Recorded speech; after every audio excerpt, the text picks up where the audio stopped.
नमस्कार दोस्तों, स्वागत है आपका बाबा खंड। दोस्तों देखिए, आज के टाइम में जो लकड़ी के मंदिर है ना, उनका चलन बहुत हो गया है। ठीक है। हम घर में मान लीजिए अब कमरों में नहीं बनाते या मंदिर अलग से नहीं बनाते हैं। हम क्या करते हैं, बाजार से लकड़ी का मंदिर है जो वो ले आते हैं। ठीक है। उसमें ही पूजा पाठ करते हैं। ठीक है। और पूजा पाठ दोस्तों हमारे देश में सबसे ज्यादा की जाती है। ठीक है। इतनी पूजा पाठ किसी भी देश में नहीं होती दोस्तों, जितनी हमारे देश में होती है। क्योंकि दोस्तों हमारे देश में हिंदू धर्म है जो वो 80% है। तो जितने भी हिंदू लोग हैं वो पूजा पाठ जरूर करते हैं, चाहे वो किसी की भी करते हैं। ठीक है ना। और पूजा पाठ करना भी चाहिए दोस्तों, भगवान का नाम लेना भी चाहिए।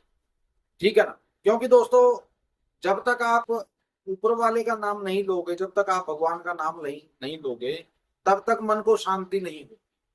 ठीक है। मैं अभी दोस्तों तकरीबन दिन में 5 से 10 बार हनुमान चालीसा वैसे ही पढ़ता रहता हूँ। चाहे मैं जोत बत्ती करूं, धूप बत्ती करूं या ना करूं, लेकिन मेरे मन में हनुमान चालीसा तकरीबन चलती रहती है, मैं करता रहता हूँ। ठीक, नाम का रस है ना। ठीक है। जो नाम का रस, नाम का रस सबसे बड़ा है दोस्तों। आप पूजा पाठ बेशक ना करें, धूप बत्ती आप बेशक ना करें, लेकिन नाम जरूर लीजिए। जिसको भी आप मानते हो उसका नाम जरूर लीजिए, उसका नाम जरूर जपिए। तो मैं बात कर रहा था दोस्तों मंदिर। ठीक है। अब मंदिर का जो चलन है वो बदल गया है, लकड़ी का मंदिर हम घर लेकर आते हैं। लेकिन दोस्तों हमें ये नहीं पता होता कि हमें मंदिर रखना कहाँ, यानी उसकी सही दिशा जो होती है वो बहुत लोगों को नहीं पता होता। बहुत ऐसे लोग हैं जिनको पता ही नहीं है कि मंदिर किस दिशा में रखना चाहिए। मंदिर का मुंह है जो वो किस दिशा में होना चाहिए, और मंदिर की जो पीठ है वो किस दिशा में होनी चाहिए। बहुत से लोग ऐसे हैं जिनको पता ही नहीं। बस मंदिर ले आए बाजार से लकड़ी का और उसको कहीं भी स्थापित कर दिया और पूजा पाठ करनी शुरू कर दी। क्या आप जानते हो दोस्तों, अगर मंदिर गलत दिशा में रखा है तो उसका नुकसान भी हो सकता है। जी हाँ दोस्तों, बिल्कुल सही सोच रहे हो आप। ठीक है। इसका नुकसान हो सकता है दोस्तों, अगर आपने मंदिर को गलत दिशा में रखा हुआ। अगर आपके मंदिर की दिशा सही है तो आपके घर में पैसा भी आएगा, खुशहाली भी आएगी, सुख शांति भी रहेगी, लड़ाई झगड़े नहीं होंगे, बीमारी नहीं होगी। ठीक है। आप सुखी रहो। ठीक है। लेकिन अगर आपको ये ही नहीं पता कि मंदिर किस दिशा में रखा हुआ है, ठीक है ना, और उसकी दिशा अच्छी है या बुरी है, ठीक है, तो आप समझ ही नहीं सकते कि क्या हो सकता है। लेकिन इसको समझना बहुत जरूरी है। आज मैं आपको यही बताने वाला हूं कि अगर आप मंदिर लेकर आए हो लकड़ी का, ठीक है, बहुत से लोगों को घर में इस टाइम लकड़ी का मंदिर होता है। ठीक है। अगर आप लेकर आए हो, उसको किस दिशा में रखना, कैसे उसको स्थापित करना, ठीक है, और किस दिशा में रखकर वो आपको फल देगा, आपके घर में सुख शांति लेकर आएगा। ठीक है। ये चीज आप लोगों को आज मैं बताऊंगा। अब मेरी बात को ध्यान से सुनिएगा और जो मैं बता रहा हूं उसको अच्छे से नोट कर लीजिए। ठीक है। तो जब भी मान लीजिए आप लकड़ी का मंदिर लेकर आओ बाजार से, ठीक है, सबसे पहले तो मैं एक बात आपको बताऊंगा, अगर आप लकड़ी का मंदिर लेकर आते हो, या तो शीशम की लकड़ी का बना हुआ होना चाहिए, या तो शीशम की लकड़ी का बना हुआ होना चाहिए, दूसरा या फिर सागौन की लकड़ी का वो बना होना चाहिए।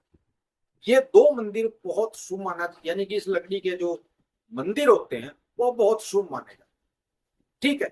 मान लीजिए आपने ये इन दोनों में से कोई एक मंदिर आप घर ले आए। एक बात आपको ध्यान रखनी है, जब आप मंदिर ले रहे हो उसमें एक बात का ध्यान रखिएगा, उसमें कहीं दीमक ना लगी। जो मान लीजिए कीड़ा, लकड़ी वाला कीड़ा है, वो किसी भी मंदिर, मान लीजिए उस मंदिर में लगा ना हो। इस बात का भी आप ध्यान रखिए। उसमें यानी कि दीमक लगी नहीं होनी चाहिए। मंदिर बिल्कुल साफ सुथरा होना चाहिए, बिल्कुल सही होना चाहिए। ठीक है। कई बार आपने देखा होगा छोटे छोटे सुराख होते हैं लकड़ी में, वो नहीं होने चाहिए। इसका मतलब क्या है कि उसमें दीमक लगी हुई। अगर मंदिर बिल्कुल साफ है, सही है, साफ सुथरा है, तो उस मंदिर को आप ले सकते। ठीक है। उसके बाद क्या करना है, आपने मंदिर ले लिया, उस मंदिर को आप पूर्व की दिशा में स्थापित कीजिए।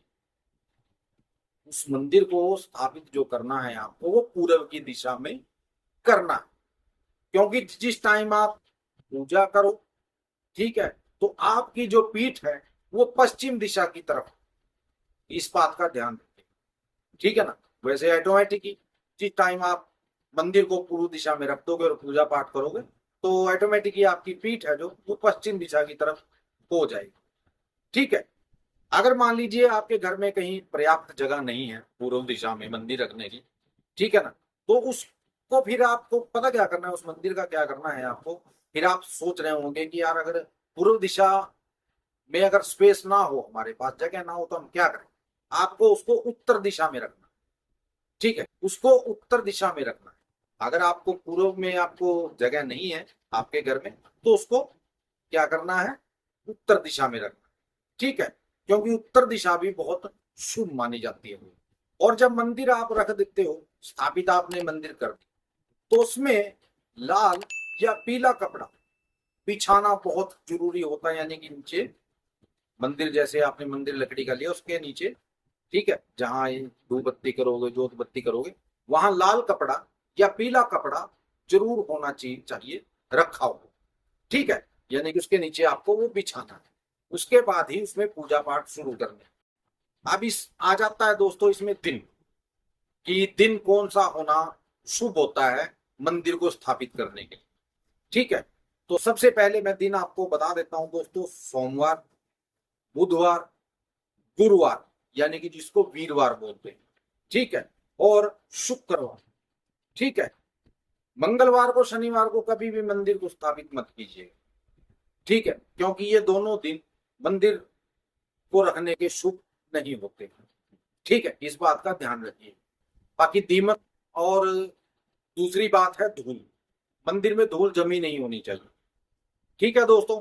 तो ये मंदिर के बारे में कुछ बातें थी जो शायद आप लोगों को नहीं पता थी, तो आज मैंने आपको बता दिया है कि मंदिर आप कैसे स्थापित कर सकते हो, किस लकड़ी का आपको मंदिर लेना चाहिए, किस दिशा में उसको स्थापित करना चाहिए, ठीक है, और पूजा करने से पहले उसमें आपको क्या करना चाहिए। एक बात और मैं आपको बता देता हूं, अगर आप मंदिर नया लेकर आए हो तो उसमें जो फोटो आप रखोगे, मूर्ति जो रखोगे, वो भी अगर एक मूर्ति, उसमें एक मूर्ति नहीं होनी चाहिए।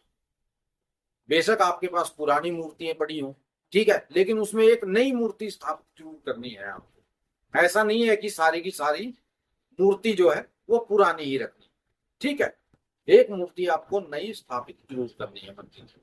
और फिर देखिएगा दोस्तों, आप खुद मुझे कमेंट करके ये बात बताओगे कि गुरुजी जो आपने बताया था वो सही, ठीक है। तो चलिए दोस्तों, ये थी आज की वीडियो, और ये आज का हमारा सही राय आपको देनी थी जो मैंने आपको दे दी। चलिए मिलते हैं कल की वीडियो में, तब तक के लिए आज्ञा दीजिए। जय माता दी, जय भैरवनाथ और जय बजरंग।